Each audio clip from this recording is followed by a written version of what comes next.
Et tous tombent, l'état spray, mutoba nonga na ningi kaka na yeba na nyaboma. Ça change pas. Prophétie change la vie à mutute. C'est la parole de Dieu qui nous transforme. Parole yanzambe. Au Bible vous connaîtrez la vérité et la vérité vous libérera. C'est ça. Batu balingi donc prophétie mutozo ça y to sambe la donc azomo nango neti na donc na comprendre te. Naza na message moko pona ndeko na ngai mama Siara. Mama Siara Mboyo, avant na pesa na message oyo, tango bimisi kolobaka oloza médium, c'est que la Bible n'autorise jamais na makambo etali ba médium. Et puis Dieu n'a rien à foutre avec le mort bien-aimé. Bible ngaite, t'aimes bien maman, réponds-toi ma sœur, tika musala wana. D'ailleurs osa impur. Deutéronome 18:11. Maman Siara s'il te plaît, réponds-toi ma sœur. Réponds-toi, passe à la délivrance. Passe à l'Imanzambe à solo, basungayo, au katabalien, wana baweba ya kakomono. Dieu n'a rien à foutre avec le mort. Message nabiso ya conclusion pour na moko nabiso ya lelo. Kolo lobi, revenez, boya. Kolo abisinga message boya. Bien aimé, sokoza na église na yo sambelaka. Et que pasteur na yo Asia bima na mbeba ou mbeba tozo mona ba pasteur bazo sala. Bien aimé, le Seigneur me dit de te dire de quitter cette église. Et puis bien aimé, yo muto yo zali koyokanga soko quitter église wana te. Je n'ai pas des intérêts quitter église na yo. Dans une église oh te que nabi quitte cette église là, viens à l'église nanga non. Je donne seulement le message que le Seigneur m'a donné. Nkolo lobi yebisa ba peuple nanga bana nanga, qu'est-ce qu'ils veulent? Balingi bamona Gabriela ya yebisa bango ba quitter kuna nde balongwa.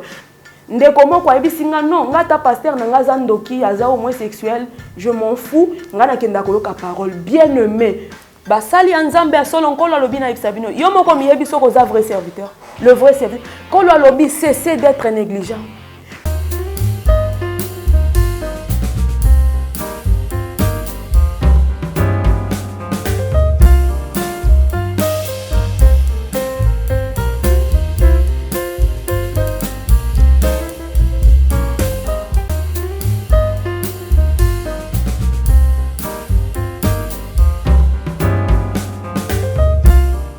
Maxi Bien-être, c'est un complément alimentaire.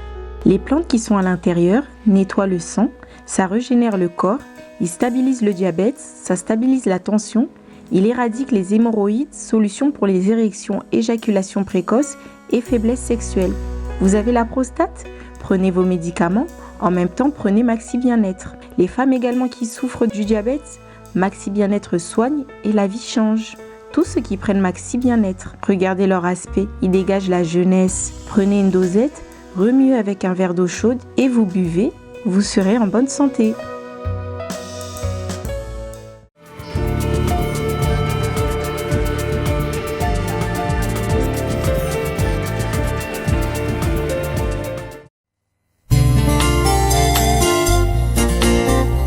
Merci Jésus-Christ, l'abattoir d'amour. Vraiment kondima kozoka pota pour la vie à moto ezala sauvé eza pambate nazala mbongo te oya kosomba vie mbongo koto ya kosombelaka lipa eza pasi mbongo ya kobandaka kofuta mpona masumu na ngai alingaki ozwa ngo wabeye.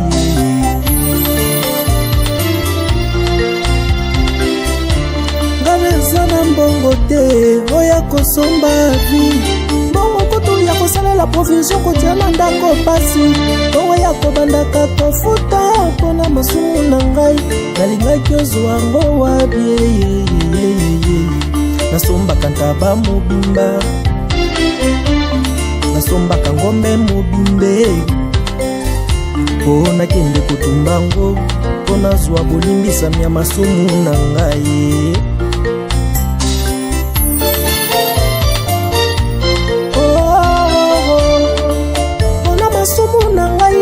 Kufaki onazwa bolimbisa minda yo kufaki merci pour la bolamu yo saleli. Maxi Bien-être is a dietary supplement. The plants which are inside regenerates the body, cleans diabetes and blood pressure. It removes hemorrhoids, solution for erection issues, early ejaculations and sexual weaknesses. For prostate issues, take your Maxi Bionette after your medicine treatment. Women who also got diabetes pain, Maxi Bionette can heal and change lives. You can see that all the people who are taking Maxi Bionette look better and reflect youth. Take a pod, mix it in a glass of warm water and drink. Then you will be healthy. Vérité et réalité, votre magazine, mesdames et messieurs, amoureux de la culture d'excellence, bienvenue à tous les enfants de Dieu Shalom. Comme vous le savez, nous vous transmettons les salutations de la part de toute la grande équipe qui nous accompagne aujourd'hui. La prise de vue, vous avez Gédéon Loaé et la réalisation est bien signée Jonas Zouzi et Jordan Panzou. Également Sarim Balaki entre les quatre murs.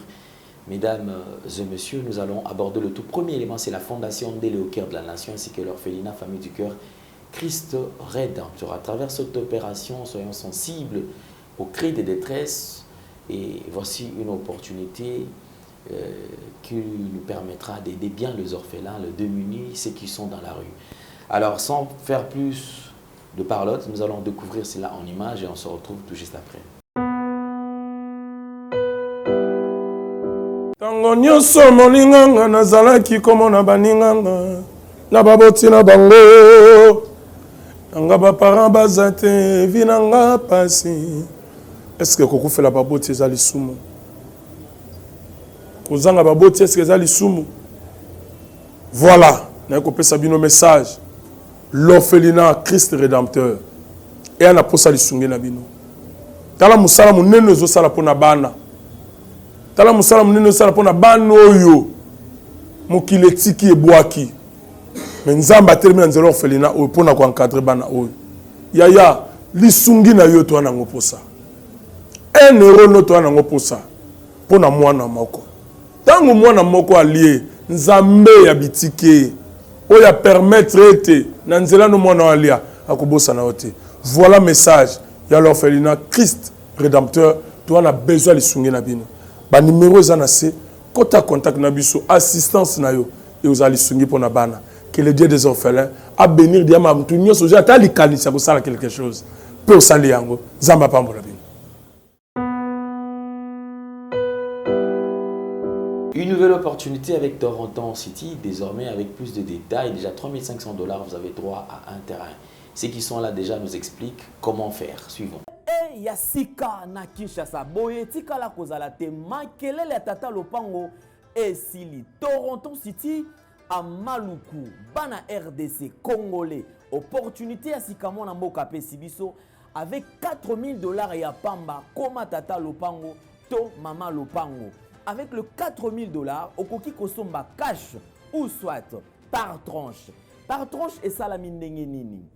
Obanina avance 2 000 $ et le 2 000 qui reste okofuta yango par tranche 500, 500, 500, 500 pe okomi kolo lopango. Toronto City et sika moko très kitoko. Parcelle cadastrée, urbanisée avec beaucoup d'espace. Nyon surtout okoluka okokuta yango. Mais narata, terrain de vente sur un site accessible, urbanisé, cadastré, plat, désherbé avec espace de jeu, espace vert, magasin, marché, peignon surtout pembeni. Ezali solote, tala peyoka. Alors tu as une concession Toronto City.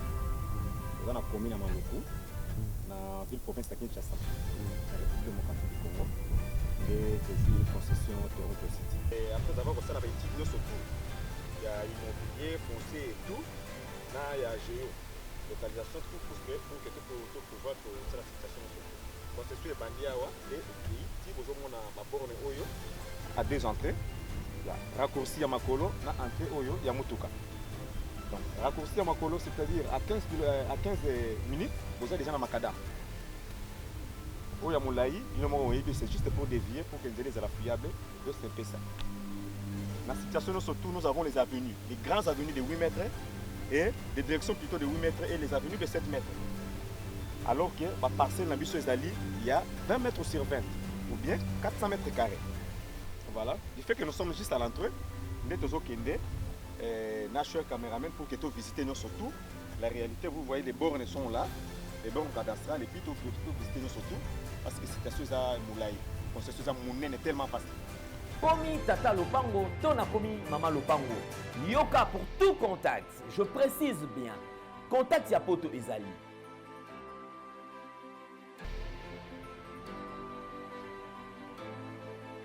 Oya Kinshasa Ezali.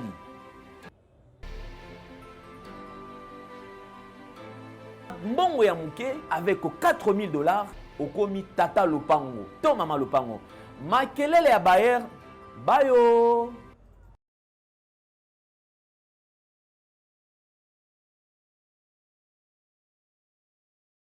Bienvenue encore une fois de plus, mesdames et messieurs. Nous avons le plaisir d'avoir sur ce plateau une servante de Dieu et l'évangéliste, Maman Aurélie, qui est notre invitée. Avec elle, nous allons faire la deuxième partie et avancer encore en ce qui concerne l'œuvre du Seigneur. Maman Aurélie, bonjour et bienvenue. Bonjour, Papa Alain. Santé boni, maman. Non, par la grâce de Dieu, ça va très bien. Et c'est Ngoza Makassia, vous allons partager notre plateau pour la deuxième fois. C'est vrai, bande de Bélé Balanda Kyo, dans l'émission Utiko Lekana. Awa isusu tozongi sur le sous pour la deuxième partie peut avancer en ce qui concerne le message aux oiki de la part du Seigneur. Sinon émission était au collègue qui n'est ni bande de kobalobini. Non, émission elle est bien. S'il te plaît, Papa Alain, Rolinga, tout pendant l'émission, on a prière Pas de problème, merci. Ok. Père éternel, céleste, le Dieu suprême, le roi glorieux Jésus-Christ. Papa n'a pas sur merci nangonga oyo. Nasengi molimo no mosantu e kambangai. Papa poyondo telemisingai opesinga maloba ona ya kopesa na libota na yo. Makomi lobi c'est poussé par le Saint-Esprit que les hommes ont parlé de toi. Papa tika eke na loba oyo tinda kinga na loba. Na kombo Jésus Christ. Amen. Amen. Amen. Tuzongi na question na biso émission ta kolekana eleka kindengeni bandeko babengi balobini.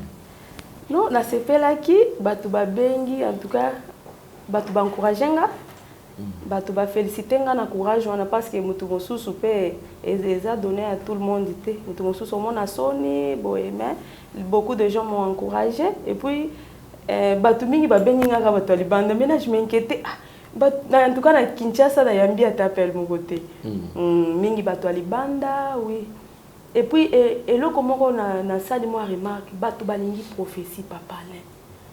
Ndebisika batu bazoko ya kana bambeba batu balingi prophétie ozo bisa mutu no to sambela to tombele ta spray mutu ba nonga na lingi kaka na yeba na nyaboma ça change quoi prophétie change la vie à mutu te c'est la parole de Dieu qui nous transforme parole ya Nzambe au Bible ba vous connaîtrez la vérité et la vérité vous libérera c'est ça batu balingi donc prophétie mutu ozo bisa to sambela donc azomona ngo neti na donc na comprendre te donc na komisi Nzambe batu babengaki ba misuku tozobondela tozana ba prière na zana bandeko mususu oyo tisiko tozana ko sambela pona bango Nzamba sala ngolo. Amen. Merci beaucoup maman Aurélie. Alors tozongi na témoignage une partie sur la partie sur bosanaki to avancer mon avant to kutana na message on va bapesio. OK. Lelo na ko toucher bilo mbale o nkola tchakinga au cœur na témoignage nanga na ko toucher N et aussi na ko toucher N na makambo ko tala ba film pornographique ba biloko wana ba o ba phénomène na biso zo mona kaka ko tala ba na bité na linga vraiment na rolo bango ngite muna ko za un peu kilo lelo na kolobela N Papa Alain ngai nazalaka na N moko donc N moko incroyable donc na mutema na ngai nazalaki donc soko beti singa libaku mutu nyonso abeti singa libaku na vie donc ezalaka na bombio na mutema na nga koina moko incroyable ngai kolimbisa mutu ezalaki pasi na vie donc et puis na batu na inaka mobile na nga na inaka makasi et puis il y a de temps ya banda mais le bière moko tsambelaka mais mutema mabe bo ndenge nini bien aimé lelo na kolobela likambo ya N bien aimé N et kangaka bénédiction ya mutu et puis nkolo azolo babwe ndo il y a une condition pour nzamba limbisa yo pour soko sali masumu pour nzamba limbiso ezaka te condition ka oki ko gêner non et c'est ngaka nini nkolo lobi si vous pardonnez aux hommes moi aussi je vais vous pardonner bien aimé haine eze loko ekangaka bénédiction ya mutu. Haine pena bénédiction ne yokoya mais à cause de la haine. Bien aimé to yeba ko limbisa. Nkolo episa nga je dois parler sur le pardon et sur la haine. Bien aimé ata mutu abomela yo mutu fungola mutema. Faut savoir de pardonner. Pardon et fungola kaba makambo ebele na vie. Ata mutu azoela yo mobali, pardon s'il vous plaît bien aimé, ozoyo ka fungola mutema limbisa. Vengeance eza ya bisote. Nkola zolo babila la vengeance est à moi. Vengeance eza ya nzambe bien aimé. Lelo batebele tokomo kolinga kozwa esika ya nzambe. O mutu asalanga mabenga pe na osala boy. Bien aimé e okangelo makambo. Okokanga obandoki. Non bien aimé. Tofungola mitema ta mutu asala yo mabe nyonso. Bien aimé limbisa yetika makambo nyonso na maboko ya nzambe. Totika haine bien aimé et puis bien aimé soko ato sambela ko général non deni so yebi olimbisa batute lo sambo no wana eza perte.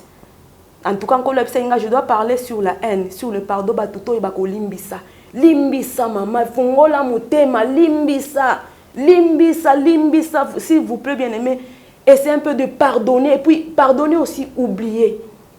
Et puis na ko toucher papa là na ko toucher point ya kotala ba porno. Papa le ngai ba série moko nazwaki ba mari de nuit.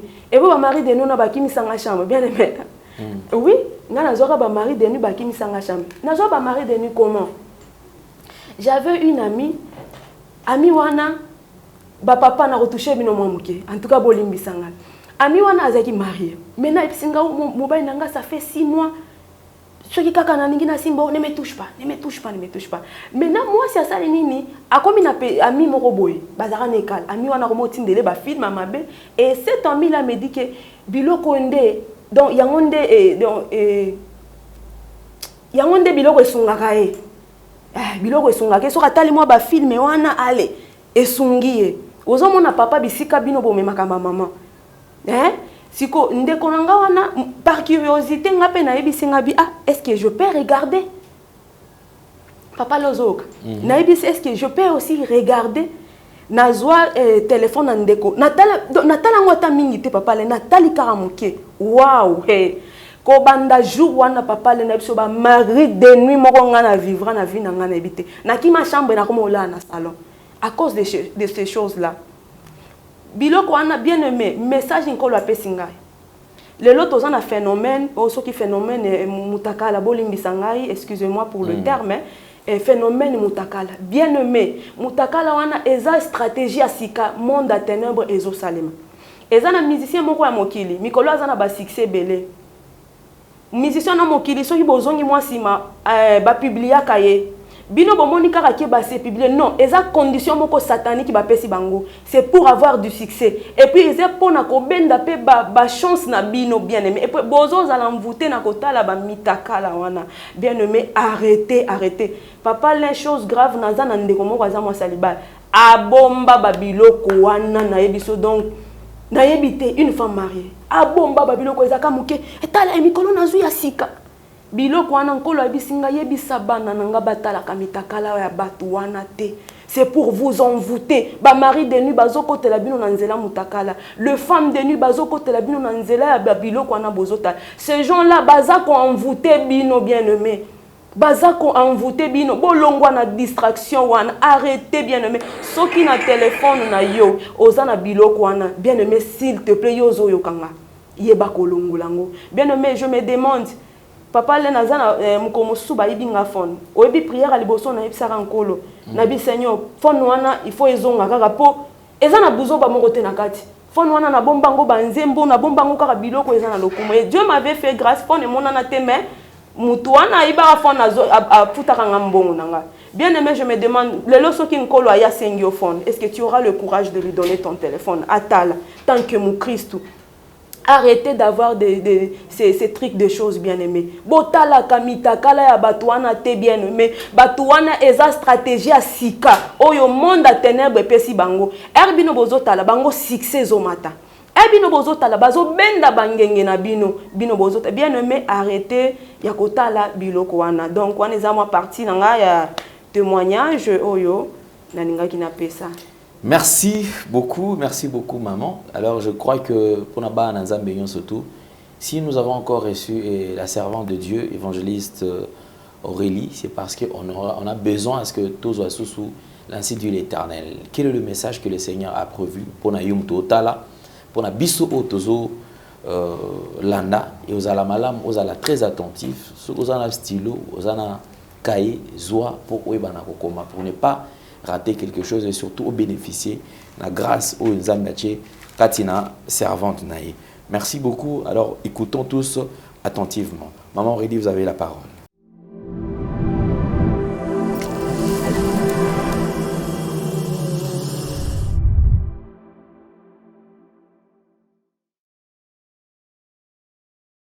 Ok, bien aimé. Le message Nzamba Pesingai toko tanga na mukanda ya Matthieu 24 et Matthieu chapitre 24 le verset 37. Je lis au nom de Jésus-Christ. Et ce qui arriva du temps de Noé arrivera de même à l'avènement du Fils de l'homme. Car dans le jour qui précédèrent le déluge, les hommes mangeaient et buvaient, se mariaient et mariaient leurs enfants, jusqu'au jour où Noé entra dans l'arche. Bien-aimé, mukanda oyo ya Matthieu 24, soki totangi yango ne bandeli. Baye koli bazo yebisa nkolo balubi Seigneur, dis-nous, montre-nous quel sera le signe ya bozongi na yo. Soki to bandi ne bandelo comment nkolo azolobela ba faux prophètes, kolo azolobela il y aura de famine, kolo azolobela il y aura de quoi? Il y aura des inondations, il y aura des épidémies, il y aura dans makambo ebele wana nkolo parce que peut-être temps boko bandango na binomoko na premier verset dans le chapitre 24. Bien-aimé, nkolo na sukawa alobi ce qui arrivera du temps de Noé arrivera de même à l'avènement du Fils de l'homme. Bien-aimé, Nathan la délige ezalaki lokola lelo. Noé azalaki kotea. Noé azalaki kotea. Baba tout botika masum. Et à cette époque-là, to komona ke mbula ezalaka nano ekoite. Maintenant quand Noé disait aux gens que nzamba ko boma na mbula batu ba mona liboma, moi batu bazui mai babwa ka ba seki. Parce qu'à ce temps-là, mbula ezalaki nano ekoye na mokilité. Batu bazalaki ko se moquer kaka ndenge batu tozomona ba vrai serviteur. Là je parle de vrais serviteurs. Nazo ba serviteur à l'okutate. Ndo mona ba vrai serviteur baza côté batu baza ko ignorer batu bazo sek. Bien-aimé nkolo azozonga. Nkolo azozonga bien-aimé.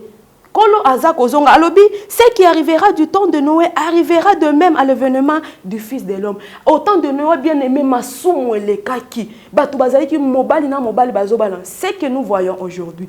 Donc, batu bazalaki ko banga nzambe te. Imaginez mboka mobimba Noé kaka, je crois c'est 8 personnes. Bato bazwaki chance ya kobika.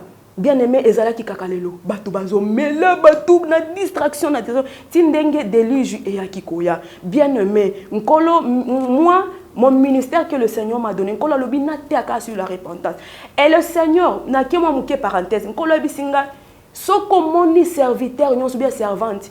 Oyaza côté sur la repentance te aza yangate. Parce que le moment où tu es à moment à côté le mariage, le couple, non! Le moment où c'est de préparer le peuple de Dieu à rencontrer l'homme de Galilée, l'homme qu'il fallait, l'homme de l'histoire. Bien-aimé. Les fiançailles. Pour faire quoi avec ces moments ici, bien-aimé? C'est le vrai pasteur doit préparer l'église, doit préparer les enfants de Dieu, bien-aimé. Bien-aimé, Tomi Lengela, Tango Ezali Mouké. Ah, bien aimé, toko sauté kaka na Matthieu 24 wana, toké na mukanda ya toujours dans le Matthieu, et maintenant Matthieu 24 et 42. Toko tanga na kombo na Yesu alobi, veillez donc puisque vous ne savez pas quel jour votre Seigneur viendra. Bien aimé, nkolo azolo balobi akoya lokola muibi. Il viendra quand même bien aimé, ceux qui ont yebi nanda kono lelo muibi akoya, na si lokola la te. Kolo lobi mutumo kota yebi. Mobile tatanda yebi. Bien-aimé Tomi Lengela. Abi akoya loko abi veiller. Quand on dit veiller, c'est quoi bien-aimé? Nous devons veiller sur nos habitudes bien-aimé. Mon Christ ou maman. Bisika yo fandi. Est-ce que batu ba yebi ke yo za mon Christ? Bien-aimé nazo mituna. Mutu monso mona mon Christ. Mon Christ kaka po kenda à l'église. Non. Mon Christ est motoyo, c'est quelqu'un qui vit dans la parole de Dieu. Quelqu'un qui respecte la parole de Dieu bien-aimé. Mon Christ bisika yo fandi est-ce que ba yebi OK oza mon Christ bien aimé nkolo akozonga to bonga mande konangai kolo akozonga bien aimé milengela yozo yo ka message yo bien aimé message yo eza pona yo repends-toi ma sœur repends-toi maman bongisa muto oyo boyokanaka te luka boyokana maman kolo akoki koya lelo na buto kolusana nini et puis bien aimé c'est le moment de se repentir. Nkolo sokaye il n'y aura plus le temps de se repentir. Yango nkolo azobi kende côté ya bana nangai. Ils doivent veiller na koya lokola muibi. Bien aimé, nyonso yo Yesu alobaki oyo baye ko libabisi la kisa biso bilembo. Bien aimé nyonso sie ko kisami. Moi je m'inquiète si bato bazolo bana Congo mpia kanzala mais ce n'est pas seulement au Congo. Bien aimé partout même ngana tali une information na moni en Allemagne bato balolo biloko kolie mati. Bien aimé ezama kamboyo. C'est ce que Jésus avait prédit. Il y aura la famine partout dans le monde. La guerre, les inondations. Ce n'est pas seulement chez nous. Partout, il y a des inondations.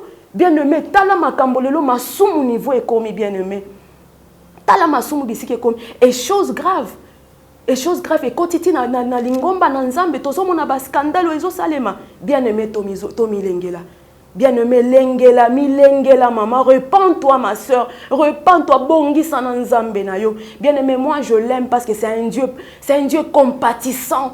Bien-aimé, je l'aime parce que c'est un Dieu bienveillant. Il pardonne sans fin. Qu'est-ce qu'il te demande? Alobi, constate seulement que tu es coupable. Bien-aimé, reconnaître kaka. Ndekomo kwa tuninga lobi maman. Mais nzamba lobi toza bato masumu. Waouh! Nzamba lobi otoza bato masumu ngana lobi non. Bien sûr tozala ki bato ma. Bien aimé soki Yesu akufa ki asie kubiso toza kaka bato masumu. Musala nini Yesu asali? Toza bato masumu te. Babiso yo tokufa ki longo na Yesu te to seku itondimeli Yesu. Toza su bato masumu te tokoki kozala na ba faiblesse. Tokoki kozala na ba faiblesse. Nakoki kozala erreur na kosi nakoki kozala erreur na siliki mais je dois ranger ça très vite. Maintenant, ma somme, c'est quoi? Yo chaque jour, zaka muto aromela. Yo chaque jour, otonga no kabato. Yo chaque jour, reçoit na rakaka. Oh, toza bato ma somme. Non, ce n'est pas ça. Il ne faut pas confondre des choses. Kolo de bien-aimé, mi lengela tango bien-aimé, kolo azako zonga. Bien-aimé, kolo azako zonga, mi lengela. Toko kita na deuxième message na biso, nkolo apesa kingai. Bien-aimé, nkolo ayebisinga boye. Yebisa bana nangai. Yebisa bana nangai tokotanga nanu verset oyonkolo apesa kinga. Nous sommes dans le livre de Matthieu 7 15. Tokotanga nanu verset oyo comme ça na lobela parce que c'est le message que le Seigneur m'avait donné. Matthieu chapitre 7 verset 15 à 16. Matthieu 7, je lis au nom de Jésus-Christ. Gardez-vous de faux prophètes. Ils viennent à vous en vêtements de brebis, mais au-dedans, ce sont de loups ravisseurs. Vous les reconnaîtrez à leurs fruits. Cueille-t-on de raisins sur des épines ou de figues sur des chardons? Bien-aimé, vous les reconnaîtrez. Un message. Bien-aimé, ce qu'on a église, na yo sambelaka. Et que pasteur na yo, Asia bimana mbeba ou bambeba tozo mona ba pasteur bazo sala. Bien-aimé, le Seigneur me dit de te dire de quitter cette église. Et puis bien-aimé, yo muto yo zali koyo kanga, soko quitter église wana te. Je n'ai pas des intérêts qui ta église na yo. Nazan église oh te que nabi quitte cette église là, viens à l'église nanga non. Je donne seulement le message que le Seigneur m'a donné. Nkolo lobi, yebisa ba peuple nanga bana nanga, qu'est-ce qu'ils veulent? Balingi bamona Gabriel ya yebsa bango ba quitter kuna nde balongwa. Ba yeba abi pesa bango verset oyo nazolo banase abi vous les reconnaîtrez à leurs fruits. Nkolo lobi na yebisa bino bambumo oyo bango bazako la kisabino. Nde yango wana ifo boyeba ke baza ya yete quitter leurs églises bien-aimées. Nde comment quoi ebisinga non ngata pasteur na ngaza ndoki aza homosexuel je m'en fous ngana kenda koloka parole bien-aimé ozana nous donc ozana nous bébé chrétien parce que ce qui compte dans l'église c'est alliance au pasteur azakanango parce que yende motu pasteur sokaza na alliance na nzambe na bino ba chrétien ma bondeli na bino nyonso kokende parce qu'il y a des anges ba ange nzambe bazana mais si votre pasteur c'est un agent de diable Yeba que église na bino wana, asia sali alliance na satana. Ba prière na bino nyonso et il y a des anges de Satan na église wana. Bien aimé, kolo lobi beta sete bana nanga bobima. Quittez leurs églises. Quittez leurs églises. Bien aimé, yo za koyoka ngetali yo. Mukolo suka nkola ko ebisaka, tu n'avais pas entendu ma servante na ebisaka ye. Yo vanda kikaka. Bien aimé, ces pasteurs, leur but c'est vous d'amener en enfer. Bible lobby, l'homme donne ce qu'il a.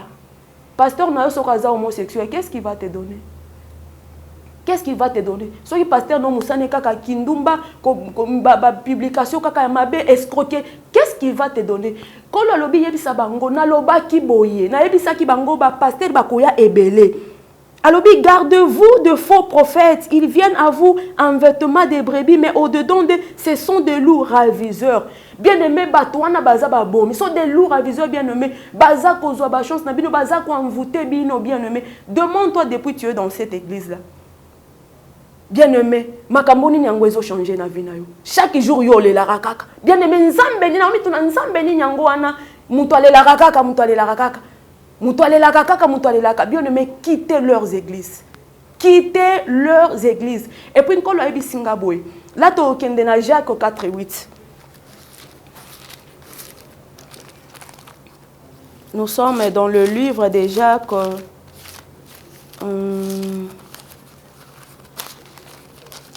Jacques 4:8. Jacques 4:8, le Bible. Approchez-vous de Dieu. Et il s'approchera de vous. Nettoyez vos mains, pécheurs. Purifiez vos cœurs, hommes irrésolus. Dans la version, homme indécis.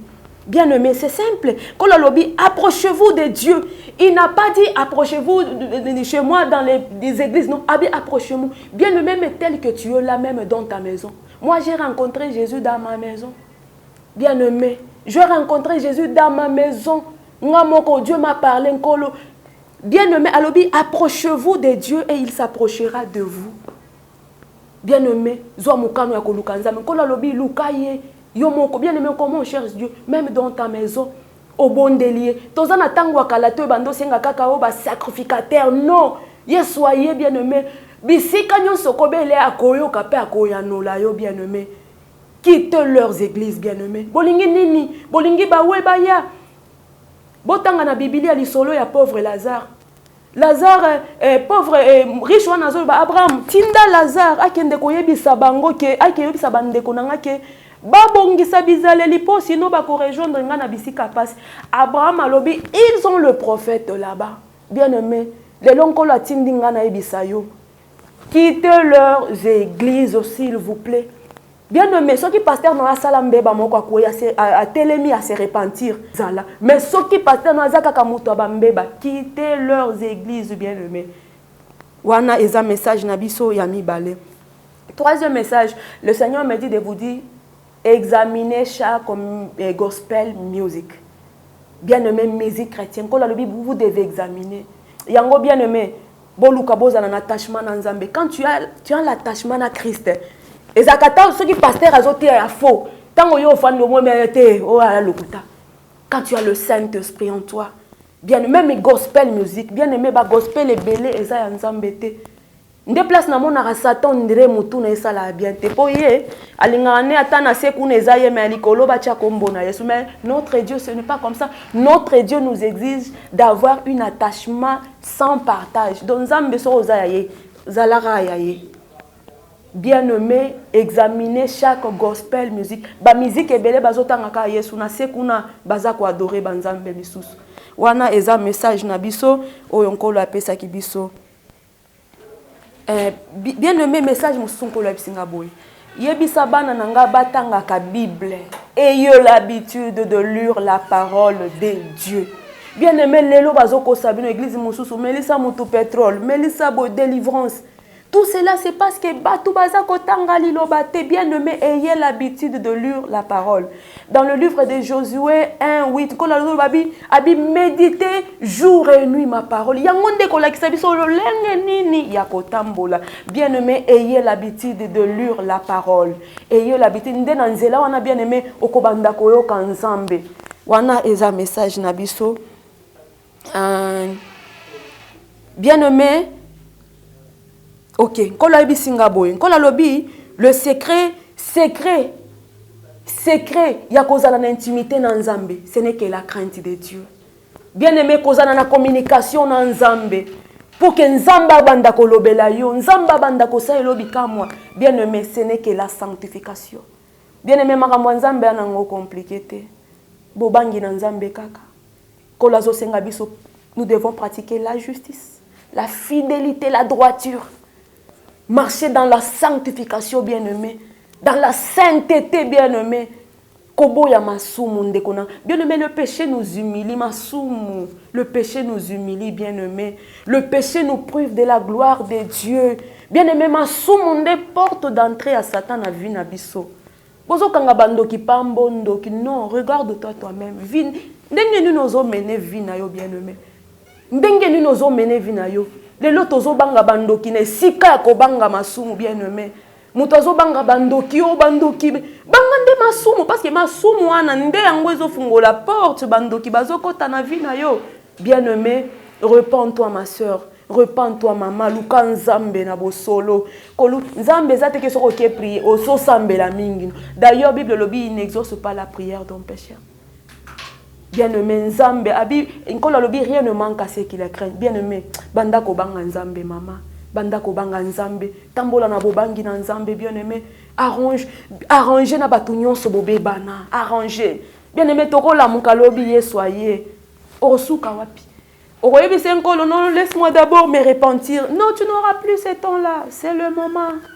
Ngonga yango yo bien aimé, pesa milo bongi sanzela na yo, bongi sa makambo na yo bien aimé. Wanezali message na biso. Ok, message musoko la pe Singapour na ba vrai serviteur. Bino basali ya Nzambe ya solo. Basali ya Nzambe ya solo nkolo lobi na ibisa bino. Yo moko miyebi soko za vrai serviteur. Le vrai serviteur. Kolo lobi cessez d'être négligent. Kolo lobi na ibisa bino botika kozala ba serviteur inutile.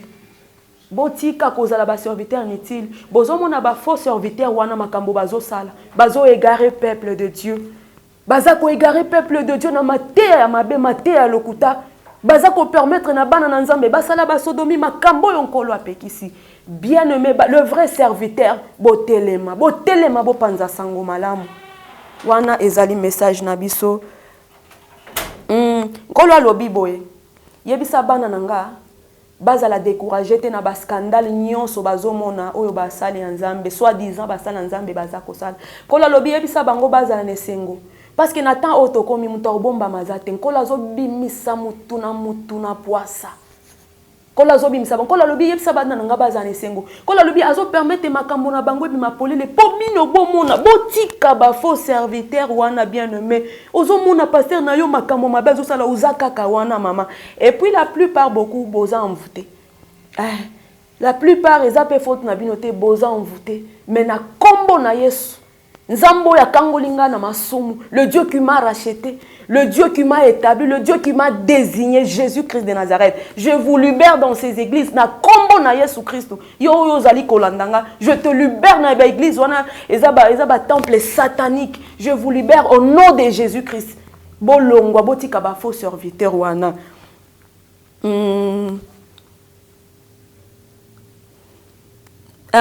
Nazana message moko. Pona ndeko na ngai mama Siara Mboyo. Mama Siara Mboyo avana pesa nanu message oyo ko la pesa ingana ningi na tuna. Mama Siara Mboyo na bosanité na talaka émission no yo ya liboso salaka epa ndeko moko boye. Tango bimisi kolobaka oloza medium. Olobaka oza medium. Batu nyonso je crois boye ba medium eza bato yo les gens qui consultent le mort, c'est que la Bible n'autorise jamais na musali na Nzambe to na mwana na Nzambe. Bien aimé, na makambo etali ba medium. Nkolo, Dieu ne permet pas le médium. Et puis Dieu n'a rien à foutre avec le mort, bien aimé. Bible ngaite. Bible bien aimé. Nzambe zate ke po alobela biso fo atinda mama Siara lobi Nzambe apesi musala lobi bawe banda ko pesa message apesa ba vivre waouh et ko sale matin un Dieu qui est saint Nzambe wapi. Yeso wapi. Notre Dieu qui est saint. Maman Ciara, s'il te plaît ma sœur, je t'aime bien maman. Réponds-toi ma sœur. Tika musala wana. D'ailleurs, osa impur. Osa impur, parce que quelqu'un qui évoque le mort, quelqu'un qui s'adresse aux morts, liboso nanzambe osa impur. Donc tu dois passer à la délivrance. Tu dois te repentir, maman. Réponds-toi, passe à la délivrance. Salela yesu nandenga busolo maman nangai. Na bino bato ebozo kende ko consulter maman Ciara. Bien-aimé, boluka délivrance. Ce n'est pas moi, c'est la Bible. Toro kende susu na bien Deutéronome 18, 11.